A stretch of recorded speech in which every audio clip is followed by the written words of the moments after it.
বিকেলবেলার দিকে আমরা ফুটবল নিয়ে পৌঁছে গেছিলাম আমাদের বড় বল খেলা মাঠে। এই মাঠটাকে বড় বল খেলা মাঠ বলেই সবাই চেনে। আমাদের থেকে এনার্জি বেশি এই পুচকিটারই। তো এই পুচকিটার দেখা দেখি আমরাও এদিক ওদিক দৌড়াদৌড়ি শুরু করে দিলাম ফুটবল নিয়ে।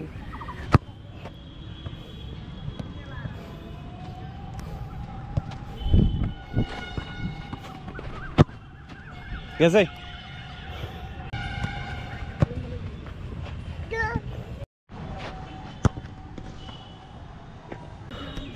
আমার ফেভারিট স্পোর্ট হচ্ছে ফুটবল, আর ফুটবল নিয়ে মাঠে দৌড়াদৌড়ি করতে আমার বেশ ভালো লাগে। আর একদিকে চলছিল জ্যাভেলিয়ন থ্রো প্র্যাকটিস।